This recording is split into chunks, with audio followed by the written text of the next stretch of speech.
லோகேஷ் கனகராஜ் அவர்களுடைய இயக்கத்தில் கூலி அப்படிங்கிற ஒரு திரைப்படத்தில் நடிகர் ரஜினிகாந்த் அவர்கள் தற்போது நடித்து முடித்திருக்கிறார். மேலும் இயக்குனர் நெல்சன் அவர்களுடைய இயக்கத்தில் ஜெயிலர் 2 திரைப்படத்தில் பார்த்தீங்கன்னா நடிகர் ரஜினி அவர்கள் நடித்து வருகிறார். ஜெயிலர் 2 திரைப்படத்தினுடைய ஷூட்டிங் அப்படிங்கிறது மிகவும் விறுவிறுப்பாக சென்று கொண்டிருக்கிறது. ஸோ இதனைத் தொடர்ந்து இதற்கு அடுத்தபடியாக இயக்குனர் மணிரத்னம் அவர்களுடன் சேர்ந்து நடிகர் ரஜினி அவர்கள் கூட்டணி அமைத்து திரைப்படம் ஒன்றில் நடிப்பாருன்ற மாதிரி சொல்லப்பட்டு வந்தது. ஆனால் ரீசெண்டாக தான் பார்த்தீங்கன்னா இயக்குனர் மணிரத்னம் அவர்கள் நடிகர் கமல்ஹாசன் அவர்களுடன் இணைந்து ஒரு திரைப்படம் பண்ணியிருந்தார். தக் லைஃப் அப்படிங்கிற ஒரு திரைப்படம்.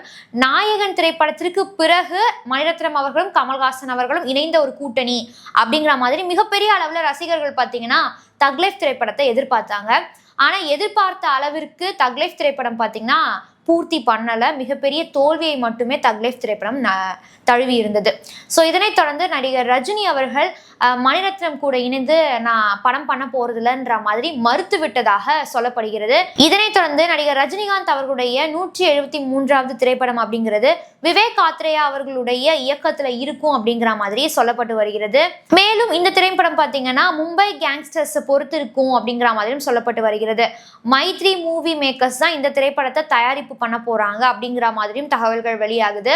நடிகர் ரஜினி அவர்கள் பார்த்தீங்கன்னா ஜெயிலர் பார்ட் 2 திரைப்படத்திற்கு பிறகு ஓய்வெடுக்க போறாரு, இனிமே நடிக்க போவதில்லை அப்படிங்கிற மாதிரியான தகவல்கள்லாம் வெளியாயிட்டு இருந்தது. ஆனா நடிகர் ரஜினிகாந்த் அவர்கள் இப்போது வரைக்குமே இந்த வயதிலையுமே பார்த்தீங்கன்னா தொடர்ந்து நடித்து வந்து கொண்டிருக்கிறார்.